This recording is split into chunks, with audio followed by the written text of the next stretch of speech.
చాలామంది తల్లిదండ్రులు చేస్తున్న తప్పు ఏంటో తెలుసా? మా పిల్లలు అస్సలు కష్టపడకూడదు, వాళ్ళకి చెమట చుక్క కూడా రాకూడదు, వాళ్ళని చాలా హ్యాపీగా చూసుకోవాలని తల్లిదండ్రులు చాలా కష్టపడిపోతూ ఉంటారు.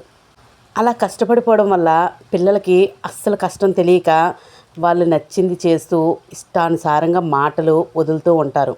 అసలు తల్లిదండ్రులు పిల్లల్ని చాలా చక్కగా పెంచవచ్చు. ఎలా అంటే కష్టం తెలియకుండా కాదు, కష్టం అంటే ఏంటో నేర్పుతూ పెంచాలి. ఎందుకంటే ఏదో ఒక రోజు సడన్గా వాళ్ళకి కష్టం ఎదురైనప్పుడు దాన్ని తట్టుకునే శక్తి వాళ్ళకి ఉండదు. ఎందుకంటే మీరు వాళ్ళకి కష్టాన్ని అయితే చూపించలేదు కదా. కష్టం విలువ తెలియకుండా పెరిగిన సింబా అలాగే ఇబ్బంది పడింది. ఆ కథ ఏంటో ఇప్పుడు వినండి. ఒక అడవిలో రాజైన సింహం వాళ్ళ ఆవిడ అలాగే సింబాతో కలిసి ఉంటుంది. సింబాని ఎంతో ప్రేమగా చూసుకుంటూ సింబాకి ఈ తిండి కావాలన్నా ఆ తల్లిదండ్రులే తెచ్చిపెట్టడం అలవాటు చేశారు. సింహం అడవికి రాజు అవ్వడం వల్ల అడవిలో ఉన్న అన్ని జంతువులు కూడా సింబాకి ఒక సర్వెంట్ లాగా అయితే తయారయ్యాయి. ఎందుకంటే సింబాకి ఎలా ఆడుకోవాలన్నా ఏది తినాలన్నా కూడా ఆ చుట్టూ ఉన్న జంతువులు కూడా తెచ్చిచ్చేస్తూ ఉండేవి. అలా సింబా లైఫ్ మాత్రం చాలా బిందాస్గా అయితే తయారైంది. ఎంతో చక్కగా వెళ్ళిపోతున్న లైఫ్లోకి సడన్గా ఒకరోజు ఒక పెద్ద తుఫాన్ అయితే వచ్చింది అడవిలో. కానీ ఆ తుఫాను వచ్చే ముందు రోజు సింబా వాళ్ళ అమ్మ నాన్న వేటకైతే వెళ్ళిపోయారు. సింబా చుట్టూ ఉన్న సర్వెంట్స్ కూడా అదే మిగిలిన జంతువులు కూడా దూరంగా నీరుకని వెళ్ళి అక్కడే చిక్కుపడిపోయాయి. తిరిగి రావడానికి కూడా వీల్లేని పరిస్థితి అంతా పెద్ద తుఫాన్ అయితే అవుతుంది. గుహలోని సింబా ఒక్కరితే మిగిలిపోయి ఉన్నది. ఇంకా సింబాకి ఏం చెయ్యాలో తెలియక ఇంకా ఆ రోజు రాత్రి అయితే పడుకుండిపోయింది. ఇంకా తెల్లవారేసరికి సింబాకైతే ఆకలేసింది. ఏం చెయ్యాలో తెలియక గుహలో నుంచి బయటకు వచ్చింది. అడవిలోకి వెళ్ళి ఏదైనా ఒక జంతువుని వేటాడదామని పరిగెట్టింది. అంతలోనే అలసిపోయింది. ఎందుకంటే సింబాకి వేటాడడం అలవాట్లేదు కదా. ఒక జంతువు తినడానికి అలా అందబోయి చిక్కకుండా వెళ్ళిపోయింది. ఇంకా అలా వేటాడుతూ సింబా అయితే ఇంకా అలసిపోయింది. ఏం చెయ్యాలో తెలియక అలాగ విశ్రాంతి తీసుకుంది ఒక చెట్టు దగ్గర. సడన్గా చెట్టు మీద ఒక కోతి అయితే కనిపించింది. ఆ కోతి చక్కగా పళ్ళవి తెంపుకొని తింటూ ఉంది. అయితే సింబా ఇలా అడిగింది, నాకు కొన్ని పళ్ళు ఇవ్వవా, నాకు ఆకలేస్తుంది అని చెప్పేసి. అప్పుడు ఆ కోతి ఏంటన్నదంటే, నువ్వు మాంసాహారివి, నువ్వు ఇలాంటి పళ్ళు అయితే తినలేవు, నువ్వు మాంసమే తినాలి అని చెప్పేసి ఆ కోతి అయితే చెప్పింది. సింబాకి ఏం చెయ్యాలో అర్థం కాలేదు. ఇంకా సరే అని చెప్పేసి బాగా దాహం అయితే వేసింది సింబాకి. అయితే ఏం చేసిందంటే ఒక చెరువు దగ్గరికి అయితే వెళ్ళింది. అక్కడికి వెళ్ళేసరికి అక్కడ చాలా దుప్పులైతే ఉన్నాయి. ఆ దుప్పుల్ని చూసి భయపడి పరిగెట్టి పారిపోయింది. అలా పరిగెత్తి వెళ్ళిపోవడం చూసి మిగిలిన జంతువులన్నీ నవ్వుకున్నాయి. ఎందుకో తెలుసా? అడవికి రాజైన సింహం పిల్ల అలా పరిగెత్తి వెళ్ళిపోవడం చూసి మిగిలిన జంతువులన్నీ నవ్వుకున్నాయి. ఏంటి ఇంత పిరికిబోతుదా ఈ సింబా అని చెప్పేసి మిగిలిన జంతువులు నవ్వేసరికి సింబా బాధపడుతూ వెళ్ళిపోయింది. ఒక పక్క తిండి దొరకలేదు, ఒక పక్క నీళ్లు కూడా దొరకలేదు. ఎంతో బాధతో ఏడుస్తూ కూర్చుంది. ఇంకా తెల్లవారయ్యేసరికి తుఫాన్ అంతా పోయింది. మరి కొద్దిసేపటికి వాళ్ళ అమ్మ నాన్న వేట నుంచి తిరిగి వచ్చారు. అలా తిరిగి వచ్చిన తర్వాత అమ్మ ఎలా ఉన్నావు అని చెప్పేసి అడగకుండా ఏమడిగాడో తెలుసా సింబా? అమ్మ, నేను ధైర్యంగా ఎలా ఉండాలో నేర్పించండి, అలాగే నేను నా తిండికి ఎలా వేటాడాలో నేర్పించండి అని చెప్పేసి సింబా అడిగాడు. అది విని తల్లిదండ్రులు ఆశ్చర్యంతో అలాగే ఆనందంతో సింబా వైపు చూశారు. నా కొడుకులో ఇంత మార్పు ఎలా వచ్చింది అని చెప్పేసి. ఇంత తుఫాన్ రావడం వల్ల తల్లిదండ్రులు అలా వెళ్ళిపోవడం వల్ల సింబాకి తల్లిదండ్రుల విలువేంటో తెలిసింది. తల్లిదండ్రులు ఉన్నంతకాలం సింబా ఏ కష్టం లేకుండా హ్యాపీగా జీవించసాగింది. ఒక్కరోజు తల్లిదండ్రులు లేకపోయేసరికి చాలా బాధలు పడి తిండి కూడా లేకుండా చాలా దీన స్థితికి అయితే వెళ్ళిపోయింది. ఇప్పటి రోజుల్లో మనం కూడా మన పిల్లల్ని అలాగే పెంచుతున్నాం, చాలా సుకుమారంగా. కొంతమంది అయితే వాళ్ళు తినడానికి ప్లేట్లో అన్నీ వడ్డించి కూడా పట్టుకెళ్ళిస్తూ ఉంటారు. చాలామంది తల్లిదండ్రులు చేస్తున్న తప్పు ఏంటంటే, ఈరోజు మీ పిల్లల్ని ఎంత సుఖపెడతారో వాళ్ళు తర్వాత అంత కష్టపడతారు. గుర్తుపెట్టుకోండి. పిల్లలకి పని అంటే ఏంటో తెలియజేయాలి, పనిలో ఉన్న కష్టం ఏంటో వాళ్ళకి తెలియజేయాలి. అలాగే డబ్బు అంటే తెలియజేయాలి. డబ్బు కూడా చాలా ఈజీగా వచ్చేస్తుందని చాలామంది పిల్లలు చాలా సులభంగా ఖర్చు పెడుతూ ఉంటారు. ఆ కష్టం కూడా తెలియాలి. పిల్లలు ఎప్పుడైనా మిమ్మల్ని ఫలానా వస్తువు కావాలి కొనుక్కుంటాను అని చెప్పేసి అడిగితే మీరు ఆ డబ్బు అయితే ఇచ్చేయకండి. వాళ్ళకి అసలు ఏ వస్తువు కావాలనేది కనుక్కోండి. వాళ్ళు ఏ వస్తువు కావాలని చెప్తారో మీకు వీలుని బట్టి ఆ వస్తువు అయితే కొనేసి ఇవ్వడానికి ట్రై చేయండి.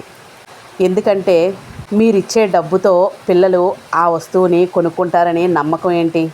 పోనీ మన పిల్లలే కదా, మన పిల్లల్ని మనం నమ్మమా అని మీరు అనుకుంటారు. కానీ ఇప్పుడున్న సొసైటీలోని ఇప్పుడున్న రోజులు అస్సలు బాగలేవు. మన పిల్లలు మంచి వాళ్ళైనా బయటికి వెళ్ళాక ఎన్నో మార్పులు జరుగుతున్నాయి. అందువల్ల పిల్లల్ని ఒక కంట కనిపెడుతూ ఉండండి. చాలామంది బాధపడితే బోధపడుతుంది అంటారు. బాధపడిన తర్వాత బోధపడినా ఏం చేయలేం. అందువల్ల పిల్లలకి ఏదైనా కావాలి అంటే మాత్రం డబ్బు అయితే ఇచ్చేయకండి. వాళ్ళకి ఏ వస్తువు కావాలో వస్తువు అయితే ఇవ్వండి. ఆ వస్తువుని వాళ్ళు వాడుకుంటారు కదా, అక్కడితో క్లియర్ అయిపోతుంది ఆ సమస్య. అంతేగాని పిల్లలు ఏది అడిగినా వాళ్ళకి కష్టం విలువ తెలియకుండా అస్సలు పెంచకండి. ఇప్పటి ఫాస్ట్ జనరేషన్లోని పిల్లల్ని ఎంత క్రమశిక్షణగా పెంచినా కూడా మన చేతులు దాటుతున్నారు. తల్లిదండ్రులుగా ఒకందుకు మీరే కనిపెట్టుకొని బాధ్యత పడాలి. అన్నీ అయిపోయిన తర్వాత బాధపడి నిందలు పక్క వాళ్ళ మీద వేసినంత మాత్రాన అది జరగదు. అందువల్ల తల్లిదండ్రులుగా పిల్లల్ని ఎప్పుడూ కనిపెడుతూ ఉండాలి. చూశారు కదా, సింబా ఎంత కష్టపడి ఎంత బాధలు పడిందో. మన పిల్లలు అలా బాధపడితే మీరు చూడగలరా? చూడలేరు కదా. కష్టం ఎప్పుడు చెప్పి రాదండి. అందువల్ల ప్రతి ఒక్కరూ మన పిల్లల్ని కష్టపడి పెంచుదాం. ఆ తర్వాత వాళ్ళు సుఖపడతారు. మీ దగ్గర ఉన్నది ఎప్పుడు చెప్పకండి. అది విని పిల్లలు మా తల్లిదండ్రుల దగ్గర ఇంత ఉన్నది కదా, మాకేమీ హ్యాపీగా ఉంటాం, బిందాస్గా ఫీల్ అవుతాం, ఏదైనా చిల్ అవుతాం, చక్కగా ఎంజాయ్ చేస్తామని అనుకుంటూ ఉంటారు. అది చాలా తప్పు. మా దగ్గర ఇంతే ఉంది, మేము ఇలాగే చూడగలం అని మాత్రం మీరు చెప్తే మాత్రం పిల్లలు మాత్రం చాలా కష్టపడి చదువుకుంటారు, చాలా మంచి ప్రయోజకులు అవుతారు. అంతేగాని మీకేమీ మేము ఉన్నాము, అన్నీ మేము చూసుకుంటాము అని అంటే ఈ రోజున మీరుంటారు, నెక్స్ట్ సెకండ్ ఎలా ఉంటుందో ఎవ్వరికీ తెలియదు. అన్నీ మారిపోతాయి. అప్పుడు పరిస్థితి చేజారిపోతుంది. అందువల్ల పిల్లలకి అన్నీ నేర్పించండి. మంచి చెడు అన్నీ నేర్పించండి.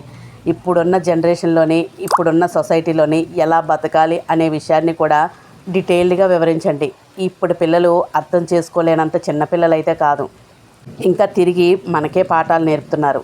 అందువల్ల పిల్లల్ని మనమే ఒక కంట కనిపెడుతూ ఉండాలి. అంతేగాని ఈ మధ్యకాలంలో న్యూస్ల్లో తెగ వింటున్నాం కదా, పిల్లలు అస్సలు మాట వింటం లేదు అని చెప్పేసి చాలామంది కాలేజ్ పిల్లలైతే బైక్ కొనేసి ఇవ్వలేదని చెప్పేసి సూసైడ్ చేసుకున్న రోజులు కూడా ఉన్నాయి. ఇంకొంతమంది అయితే తల్లిదండ్రుల్ని ఎలాగైనా బెదిరించి బైకులు కొనిపించుకొని ఇష్టానుసారంగా డ్రైవింగ్లు చేస్తూ యాక్సిడెంట్ అయిపోయి చనిపోయిన రోజులు కూడా ఉన్నాయి. ఆ తర్వాత ఆ తల్లిదండ్రుల బాధను చూస్తే వర్ణనాతీతం.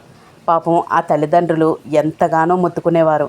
మేము కొనము, రోజులు అస్సలు బాలేవు, నీ వయసు అలా కాదు, నువ్వు చదువుకునే వయసు అని చెప్పినా కూడా మాట వినలేదని ఎంతో ఏడ్చేవారు.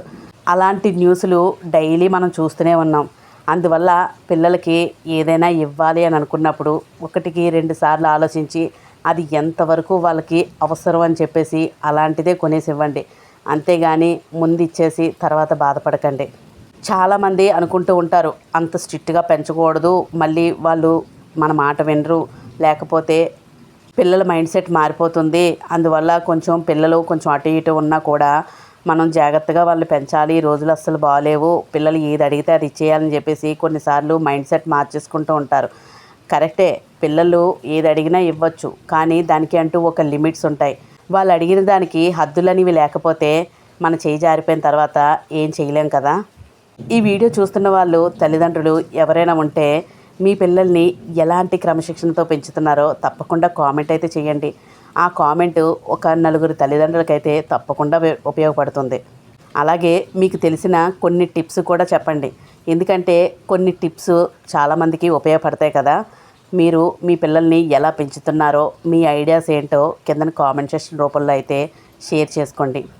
మన ఛానల్లోని ఇప్పటి నుంచి ఇలాంటి వీడియోస్ అయితే వస్తాయి. ఆడవాళ్ళు ప్రతి ఒక్కరూ కిచెన్లోనే ఎక్కువ టైంని స్పెండ్ చేస్తూ ఉంటారు కదా. అలాగా కిచెన్లోని ఏమేమి చేస్తున్నానో చూపిస్తూ కొన్ని మంచి విషయాలైతే మాట్లాడుకుంటూ వీడియోస్ అయితే చేద్దామని డిసైడ్ అయ్యాను. నా ఒపీనియన్ మీకు ఎలాగ అనిపించిందో కామెంట్ సెక్షన్లో కూడా పెట్టండి. ఇంకా మన ఛానల్లోని చాలా రకాల వీడియోస్ ఉన్నాయండి. ఇంకా ఎవరైనా కొత్తగా చూస్తున్న వాళ్ళైతే తప్పకుండా ఛానల్ని అయితే సబ్స్క్రైబ్ చేసుకొని చూడండి. అలాగే ఈ వీడియో నచ్చితే ఒక లైక్ కూడా ఇవ్వండి. అలాగే ఈ వీడియో నచ్చితే మీ ఫ్యామిలీ ఫ్రెండ్స్కి కూడా షేర్ చేయండి. మనకి ఏవైనా కొన్ని మంచి విషయాలు తెలిసినప్పుడు నలుగురికి షేర్ చేసుకోవడంలో తప్పులేదు కదా. మీకు నచ్చిందనే అనుకుంటున్నాను ఈ వీడియోస్. మీకు ఇలాంటి వీడియోస్ నచ్చుతున్నాయి అని అంటే మాత్రం తప్పకుండా ఒక కామెంట్ అయితే పెట్టండి, మీకు ఈ వీడియోస్ ఎలాగుంటున్నాయి అనేది. అలా అయితే నేను ఇలాంటి వీడియోస్ కంటిన్యూగా షేర్ చేయడానికి ఉపయోగపడుతుంది. ఏం లేదు, నా వీడియోస్కి ఒక బూస్టప్ ఇచ్చినట్టుగా ఉంటుంది. ఓకే, నా సబ్స్క్రైబర్స్కి ఇలాంటి వీడియోస్ నచ్చుతున్నాయని నాకు తెలుస్తుంది కదా. మీకు ఏ వీడియోస్ నచ్చుతున్నాయో నాకు తెలిస్తే పర్ఫెక్ట్గా అదే వీడియోని ఫాలో అవుతాను. మీకు అలాంటి వీడియోసే షేర్ చేస్తాను. మన ఛానల్లోని 13+ సబ్స్క్రైబర్స్ అయితే ఉన్నారు. ఇంకా దగ్గర 14K అయితే అవ్వబోతున్నారు. మరి ఇంతమంది సబ్స్క్రైబర్స్ ఉన్నప్పుడు మీకు నచ్చిన వీడియోస్ పెట్టడం అడగడంలో తప్పు లేదు కదా. అందుకని అనుకుంటున్నాను. మీ ఒపీనియన్ని తప్పకుండా కామెంట్ రూపంలో అయితే పెట్టండి. నేను మంచి మంచి వీడియోస్ అయితే షేర్ చేస్తూ ఉంటాను. మంచి మంచి మోటివేషన్స్ అయితే చెప్తూ ఉంటాను. ఫైనల్గా కుకింగ్ కూడా కంప్లీట్ అయిపోయింది. ఇది లంచ్ కోసం అయితే ఈ ఫుడ్ అయితే ప్రిపేర్ చేస్తున్నాను. ఇందులో ఒక కర్రీ అందరికీ తెలిసిందే. ఇంకొకటి అది ఏ కర్రీయో మీకు తెలిస్తే తప్పకుండా కామెంట్ అయితే చేయండి. ఇప్పుడు గరిటతో తిప్పుతున్నాను కదా, ఆ కర్రీ అయితే మీకు ఏంటో తెలిస్తే తప్పకుండా కామెంట్ చేయండి. ఇది అందరికీ తెలిసిందే. హెల్త్కి చాలా మంచిదండి కామెంట్ చేయమన్న కర్రీ అయితే. ఇంకా ఇక్కడితో ఈ వీడియో అయితే ఎండ్ అయిపోయింది. నెక్స్ట్ మరొకటి ఇలాంటి లాగ్తో అయితే మీ ముందుకైతే వస్తాను. తప్పకుండా వాచ్ చేస్తూ ఉండండి కంటిన్యూగానా మన వీడియోస్.